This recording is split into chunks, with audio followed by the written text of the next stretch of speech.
is the Angel Next Door podcast, where we will talk about all things angel investing, what it is, who does it, how do we find them, what does it mean to invest in an early stage company. If you have ever wondered how you can affect the change you want to see in the world, then tune in to learn more. In today's episode, I'm talking to Elaine Bolle. Elaine is an active investor and advisor to early stage companies, and this is after many years of being a CEO and senior executive and board director leading domestic and global organizations from venture-backed startups all the way to $750 million plus enterprises. Elaine and I sit on the board of the Angel Capital Association together, and in this episode, we're going to dive into all of her amazing qualities, including the fact that she is a marketer extraordinaire. Elaine has a ton of angel investing experience as she is part of RTP Capital, which is in Research Triangle Park in the Raleigh-Durham area of North Carolina. She's also a lead venture partner at Portfolio's Active Aging and Longevity Fund. We're going to talk a little bit about diversification, which I know we've talked about on this show before. And also we're going to find out how Elaine was instrumental in the making of the Quaker Chewy Granola Bar. Enjoy the show.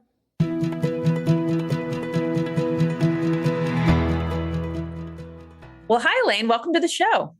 Well, it's good to see you, Marcia. It's a great sunny day in North Carolina. Yes, it is. I'm in North Carolina too, just on the other side of the state. Well, as you know, the Angel Next Door, which by the way, you named, is the podcast where we talk about how people became angel investors. So let's start by finding out a little bit about your background and how you became an angel investor. Well, I became an angel investor the way a lot of people become angel investors. I was an entrepreneur first. And before that, I was actually in large corporate and financial services and consumer packaged goods. And I'd had sort of every seat at the table. I had built companies, I had bought companies, I had sold companies. And all too often I did it as the only woman in the room. And I said, I really want to show other women, other people just generally, that women could raise money from angels, women could raise money from VCs. And so I really wanted to be able to give back. Fortunately, I'd had a couple successful exits, so I had the funds that I could invest, and I had the time and energy that I wanted to invest.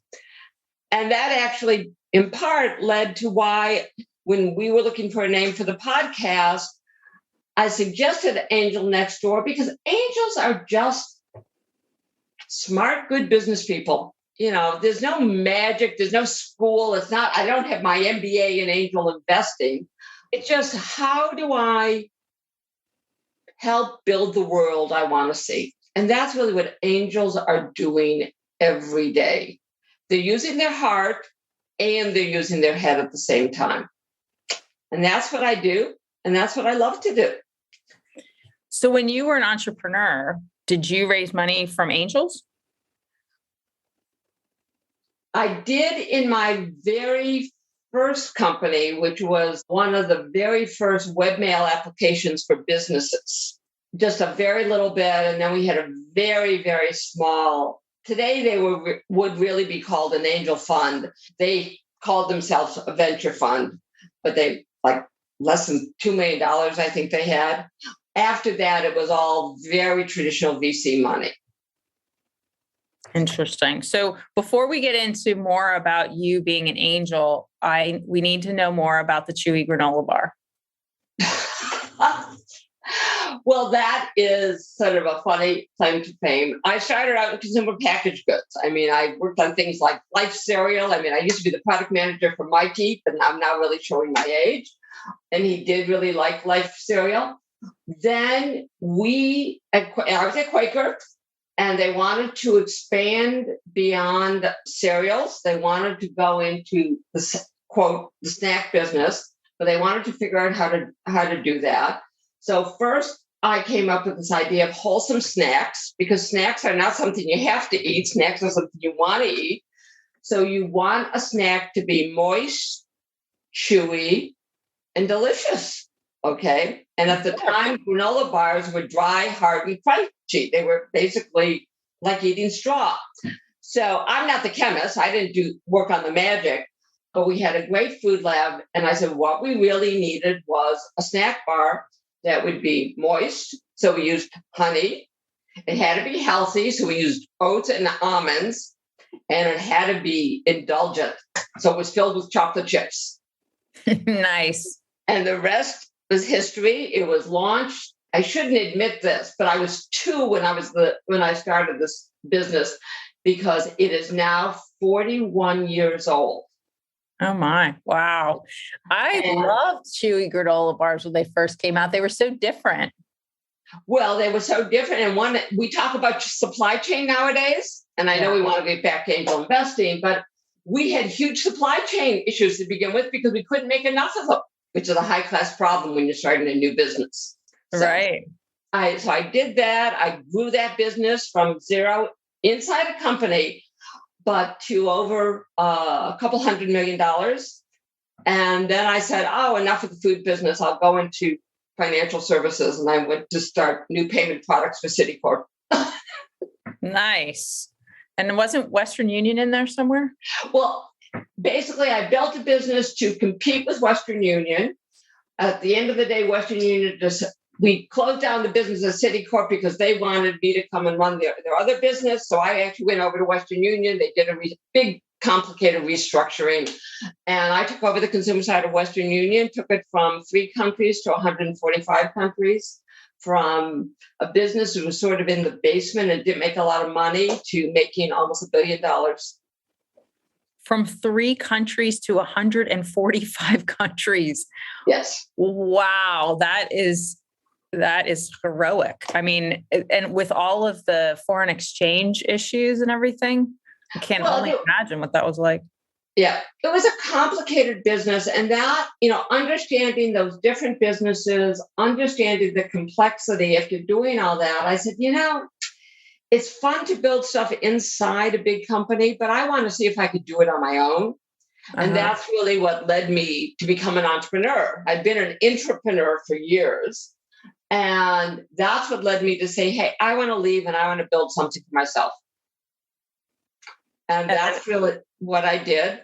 Built one company. I went in as a COO as we were just starting this company. And I said, okay, I'll get you a product, I'll get you revenue, and I'll get you investors, and you get a year. And I knew I had to do that because at the time when you were leaving the corporate world, people were a little bit afraid that you couldn't go and run a startup because you would want too many people, blah, blah, blah, blah, blah. Little they know what scarce resources I had when I started both the snack business at Quaker and then really expanded Western Union. Did that for a year. And as I expected, as soon as I did that, the VC started calling me. And that's how I got up to Silicon Valley and started building companies out there. Very interesting. And then, so did you get more into angel investing when you lived in California? While I was in California, I was a CEO of a couple companies. And it was after finishing, I sold my last company and I had to actually go back and work. I had my jail sentence after I sold the company, as I affectionately called it. And after you had to keep working for them? That's right. I had for 2 years, I had to keep working for them. And after doing that, I said, I need a break. And I'd really rather pick and choose what I wanted to work on and what I wanted to work with. So I started advising some startup companies. And by that point, I'd moved back to the East Coast. And I was actually in Philadelphia and started working with some companies in New York and actually in Northern Virginia, and picking the companies I wanted to work with both my expertise, so I would join their board and be an advisor, and then began to give them a little bit of money. But my angel investing career started in Philadelphia for a couple companies. So coming back for the summit's going to be like going back home. And then we moved down to North Carolina. And that is really when my angel investing career took off. It was 2010. Everybody was just recovering from the Great Recession. Almost all the angel groups that were here And I'm in Research Triangle Park, which is where all the universities are. And we've got, biotech and we've got technology. So we had startups, but all of the early stage funding has gone away. And suddenly people were beginning to, like a turtle poking their head out of the shell, saying, well, we should go back in and do angel investing again. And the good friend of mine, who Mark Friedman, with a couple others, had just started RTP Capital. And they said, we're going to build the angel network we want to have. We only want to have people that we like. We don't really want to make this a community, a trusted community. I met them through just networking, the way you do when you move to a new place. They went, oh, wow, Elaine, you were in Silicon Valley. You know how to do this. You had every seat at the table, so you know the piece about, would you come and help us? I did. I think when I joined, we had maybe 10 members. After about a year or so, I actually became president and built it up to about 50 plus members. And after doing that for about 4 or 5 years, I said, okay, enough. I just want to go back and do other things. But I did a lot of angel investing, began coming to the summit to really learn more about how do you really do angel investing, then got asked to join the board, and sort of the rest is history. Yes. For our listeners, Elaine and I have been on the board together for like 6 years now, and we've done lots and lots of fun things together. So I'm super grateful for you being on the board and all of the amazing things that you have done for the Angel Capital Association. Well, I know this is going to sound like a commercial for the ACA, and I mean it as such because it really does add value. The relationships I have made coming to the summit, I remember the very first time I came to a summit, and I think it was back out in San Francisco, and I was just, amazed by hearing all these stories, by learning from the experience. I met Mike Eckert. I met Christopher Mirabile. These are names that if you come, anybody who has been in angel investing knows that they've been very active, and they taught me so much, and not just the little things that you need to know. And they made me feel more confident. And then I grew and became more confident. So now I'm helping other people do that. And it's really a wonderful experience. Yeah, that's awesome. So now how many people are members of RTP Capital now? Right now we have about 60. We have never done a recruiting event. People join because they know somebody else, and we really want to build this trusted community. Obviously, COVID, it didn't hurt us from an investment point of view. Some of our members chose not to do more, and we're getting ready to sort of launch a broader recruiting effort because we do want to grow it larger. There's a lot of activity going on here in the Triangle. We are very proud of the fact that right from the very beginning, we were a very diverse group. We are now about a third women. We have some people of a variety of ethnicities, still not as much as we would like, but we really, this idea of being a trusted community is really very, very important to us. Our members are very active. And by the way, although people talk sometimes, you shouldn't have dinner and stuff, we're also known for having the best wine in the Triangle at our meetings. So, of course, as you should. Yes.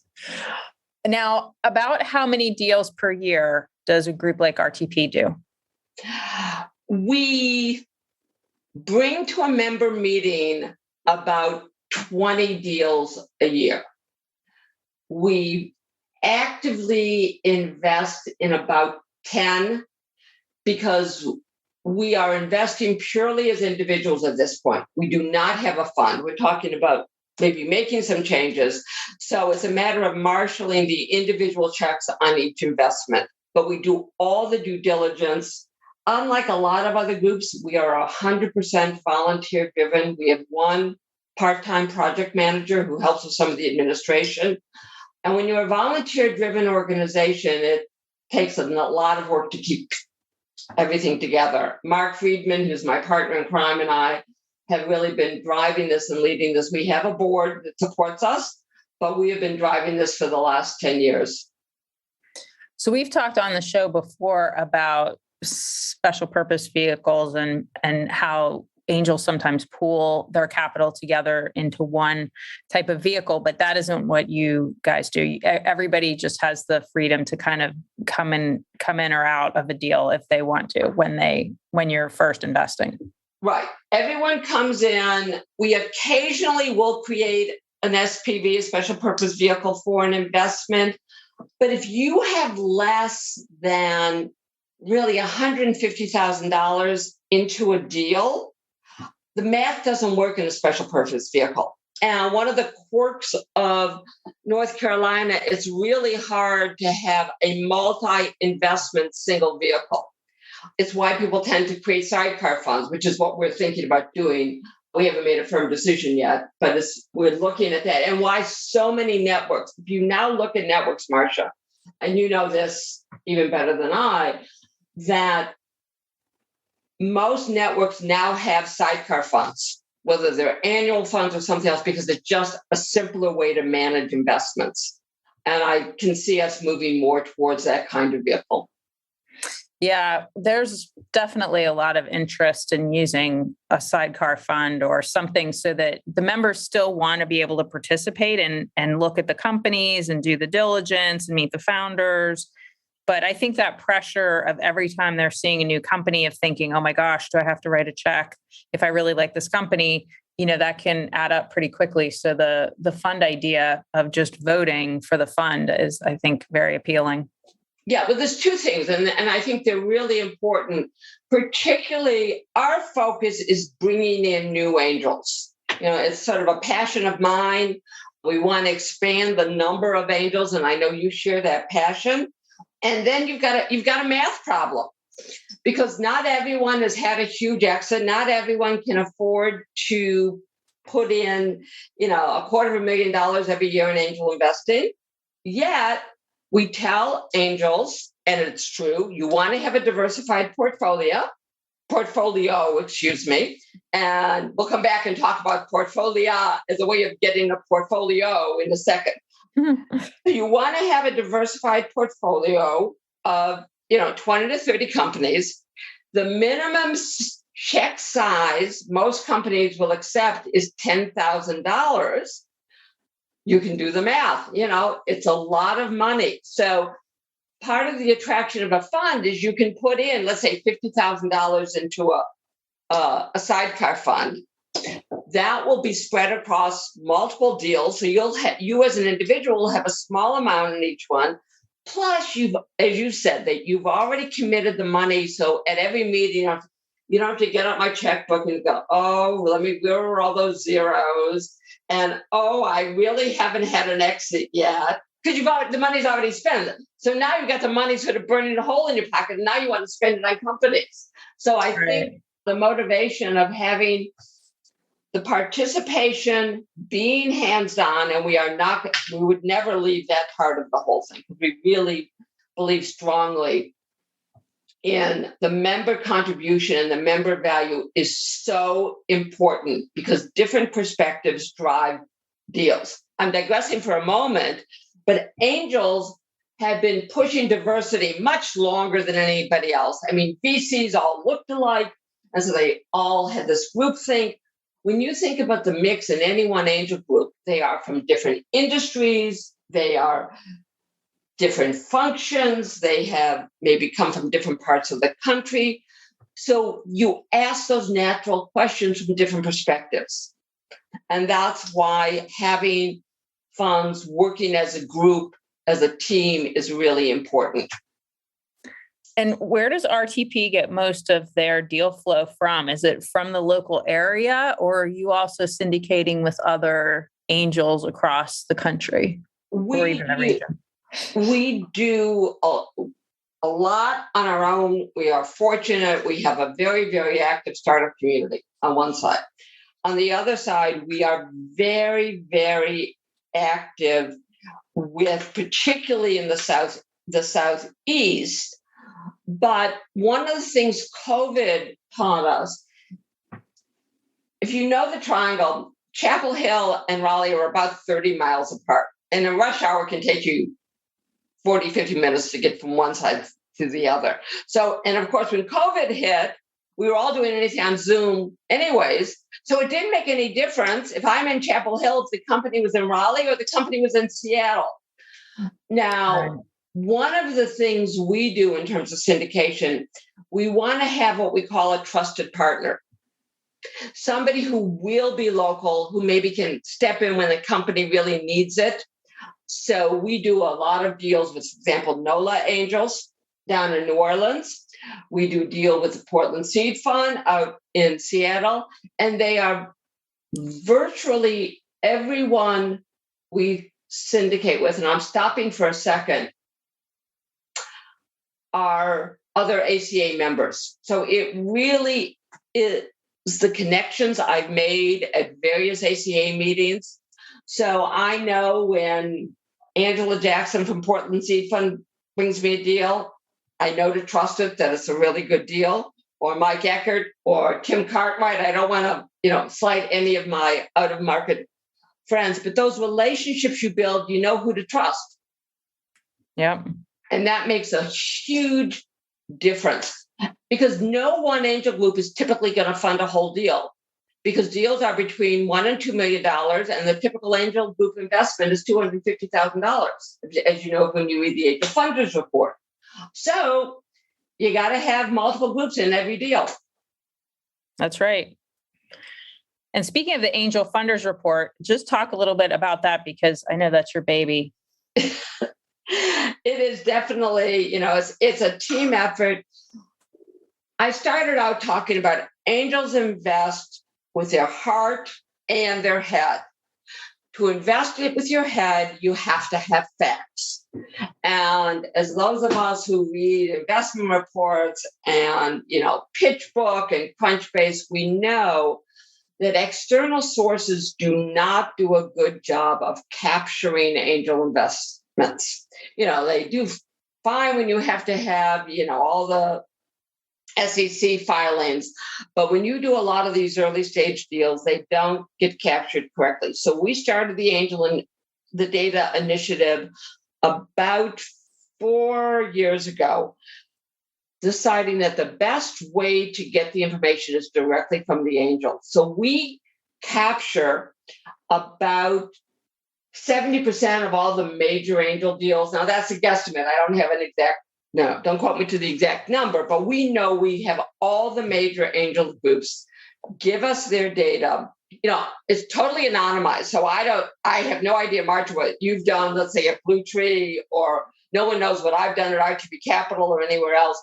But we agglomerate the data, we analyze it, we look at the trends of what's happening with that data, and we tell the story of what's happening each year. And that's really what the Angel Funders Report is. It is really the annual report for the Angel Capital Association, because it's not just the data that we collect, which is critically important, but it's also looking at key companies, looking at key trends, and looking at what's happening within our groups. What size are they? What did they do during COVID?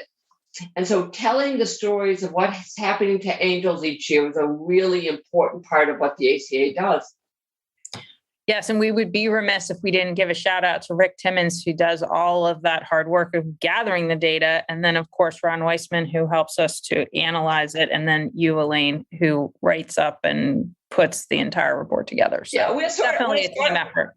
It really is. We are the three musketeers. Rick is number one, cheerleader, gatherer of the information. Ron does the analytics and helps put it together. And then I try to tell a story. Yeah, I love it. So let's go back for a minute because the listeners in the past have heard me talk about Portfolio. They know that I was there as an employee, as the COO, but also I've been an investor in almost all the funds as well as the parent company. So talk a little bit about what Portfolio is and about the active aging fund that you're involved with. Okay.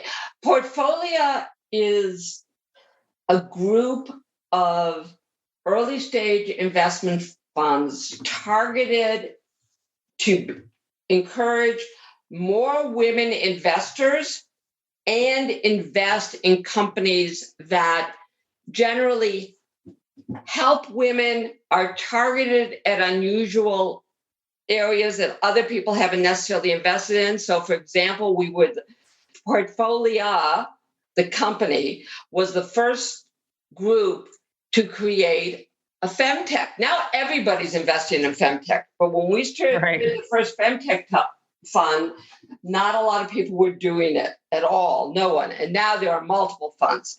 I am a lead venture partner in the active aging and longevity fund.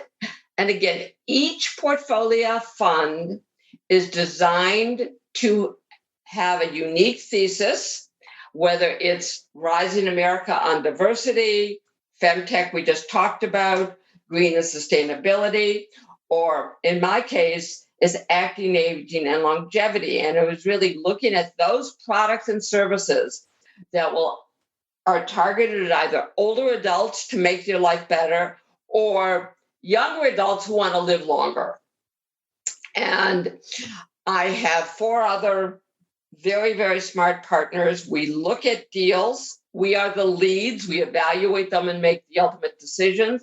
We get the input from our limited partners. We have 249 of those.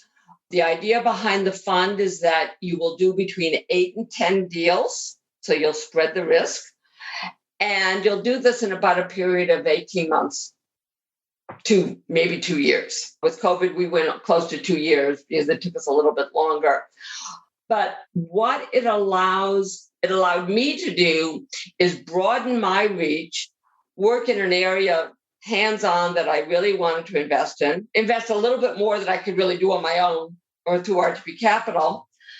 And it allowed me, again, to help other women, and there's a theme here, become angel investors, learn how to evaluate deals, because all of our LPs, our limited partners, they are on the calls with us, they participate in due diligence with us, and they can see how we do the deals. So that's the learning experience.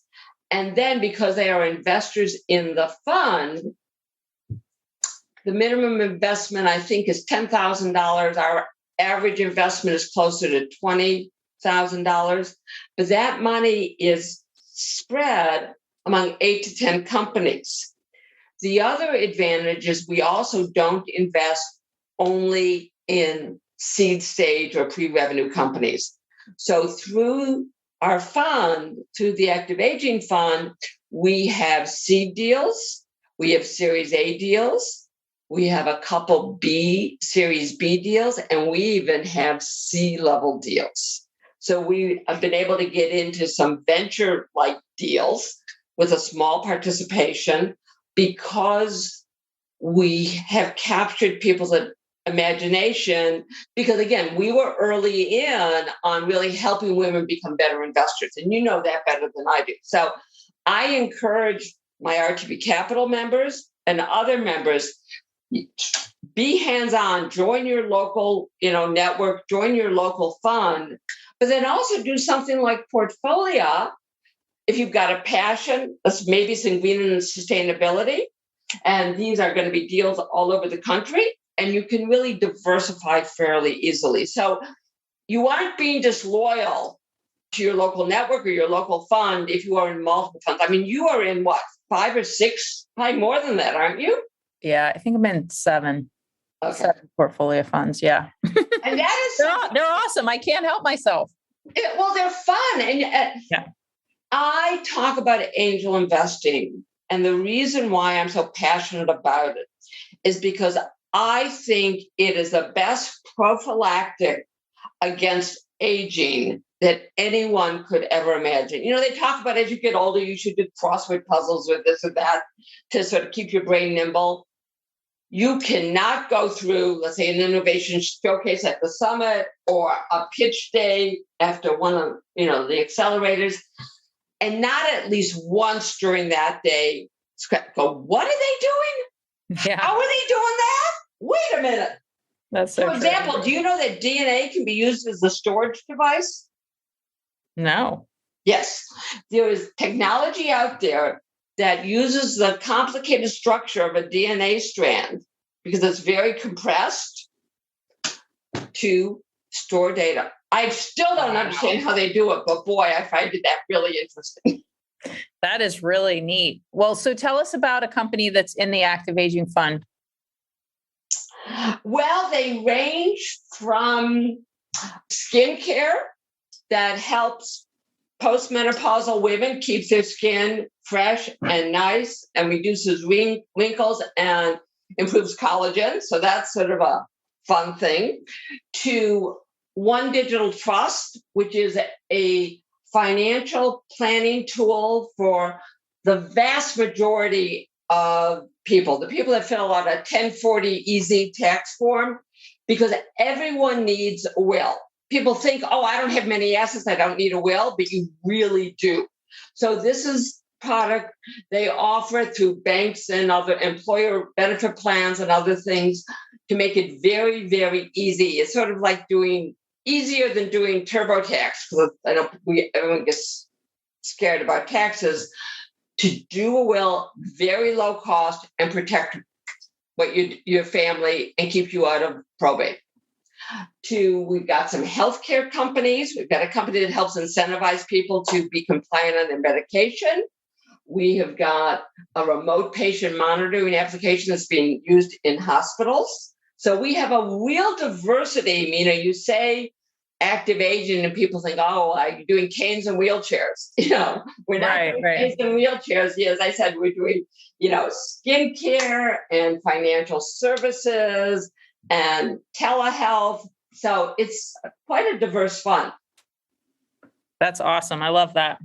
So as we're wrapping up, if people are listening to this prior to May 17th through the 19th, they can come to the summit, which I'll get you to tell us about in a minute. And if they are listening after, then you want to definitely stay tuned to all of the future events that the ACA is having. We do have the summit every year, usually either at the end of April or sometime in May. So Elaine, give us a couple highlights about what's going to happen this year besides the awesome networking and how much fun we're going to have. Well, we're doing a lot to really drill down on two different tracks. One track, we really want to help current groups grow and get their members re-engaged. After being on Zoom for a couple of years, people might not have been as engaged, which is why we're so excited the summit is in person. So it's how do you help make your group stronger? How do you capitalize on some of the newest trends?